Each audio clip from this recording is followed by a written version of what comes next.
Hello and welcome back. My name is Fish and today we're going to play Panzer Corps. We're on the East Coast scenario on the Grand Campaign at max difficulty. Today I'm going to be breaking all the rules that I've set forth for you through the rest of this series. I have overstrengthed my units and I bought strategic bombers. And I'll tell you why. So this scenario I've actually had to do testing for. Um, it is it's actually, I'm going to say, one of the most challenging scenarios because what you're doing is you're going from Russia in like 1941, 42 to all of a sudden we're in like 1943, 44 attacking the East Coast. Like all the units are different.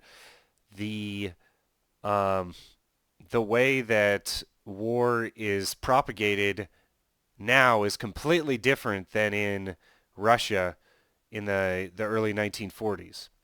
So you have these massive tanks that we're going up against and that we're actually able to purchase.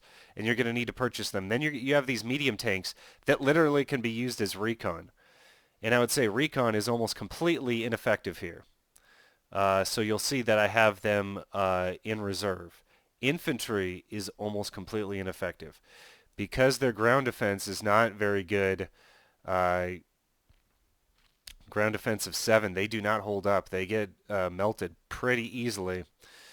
So I've upgraded all my infantry to either Fallschirmjäger, which, obviously gives me the speed advantage across the map. So they're basically like little recon units, and then or the Grenadier 43 or the Pioneer 43 with the ground defense of 8, which is just nothing now compared to, say, a Panther G with a ground defense of 19, which is still weak for this scenario. The only thing that holds up, excellently, well is the Mouse ground defense of 29, for instance. I've also upgraded, so let me show you how I upgraded my fighters. I think we were on the F, I think we're still on the E series or the F series of Messerschmitts. Well, I went to Messerschmitt 262. It's 713 prestige instead of the Jet, which is the Gotha 229. And the reason why I went for it is because the Go, we'll just call it, does not hold up well. Its attack rating, its air attack is 30.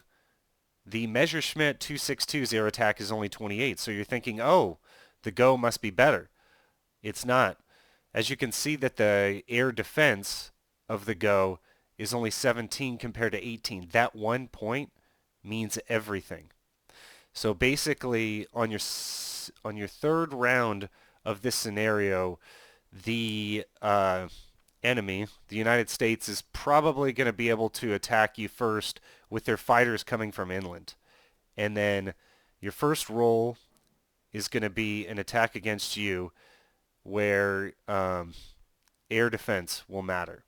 And then after they've attacked you and you've taken damage, you're going to be able to air attack against them. But at this point, it'll be a 10 strength unit versus, whatever you have left, 4 or 5. That's what you're going to be attacking back with. So I think I like air defense better than air attack, or at least a balance of the two. And the Messerschmitts hold up way better in all my testing, and they're cheaper. So that's why I chose that. The rest of these planes are not going to hold up. They just don't hold up. The TAC bombers, let's see here. I went to the Aardo 234. In past playthroughs, I've gone with the Junkers B, or what is this, G? And because of the heart attack, but the air defense and ground defense is only 21, so they get torn up pretty easily. This is one of the jet aircraft that Germany had later in the war, and it was used primarily as a reconnaissance vehicle, but I think they attached rockets to it. so that it did have some offensive capabilities. But as you could see, it was so fast in the air, like nothing can catch it. Uh, that's why you see the air defense is so high and the ground defense is so high. But you still have a heart attack of 11. Now, I don't think anything else has that high of a heart attack except for the G. So it still has a pretty decent heart attack, and I'm going to use it for bunker busting. But then in addition to that, it has the defenses. So it's not going to take as much damage. However, its initiative is 0. So some of these you have initiative of 10. I look at initiative as a luck roll. Basically, you can do really good or you could just do average if you have a high initiative. So I think that because of the fact that this is probably has the most defense, that's why I went with that. It is pretty expensive, 864. Now, why break your rules and go with the strat bombers? So there is just no equal to the Aardo 555 in terms of the naval attack. That's the only stat I'm looking at with this vehicle. I mean, everything else, it has plenty of fuel, plenty of weaponry here, plenty of ammo. These stats I don't think are accurate. Soft attack 16, hard attack of 10. The strategic bombers, somehow the role is different, but if they have any type of entrenchment, it does not attack at these numbers. So I found that the strategic bombers are not as good at ground attacks. But in terms of naval attacks, this thing just schmelts battleships.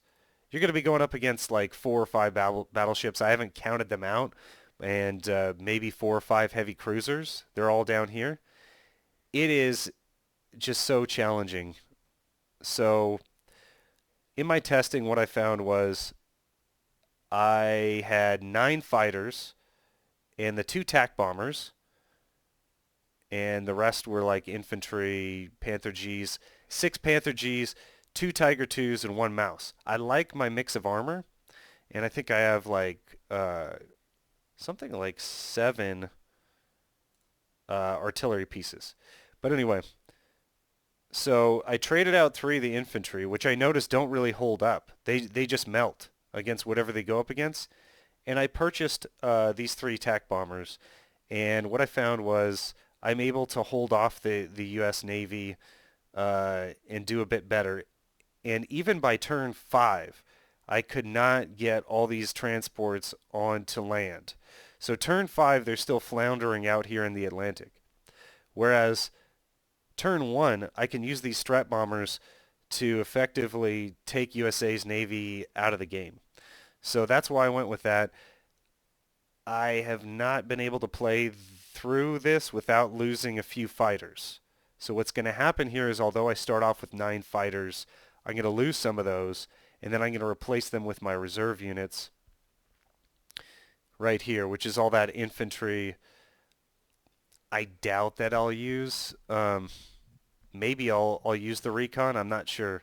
Just a VP rush, but if it runs into any type of tank, it's just gone. The same with the infantry. The infantry holds up better in entrenchments, but offensively, uh, they're they're not that great unless they're storming a fort or something and they're a pioneer unit. I think I have 1 pioneer unit in here, and then I have 2 of the Grenadier 43s because they're my spare units.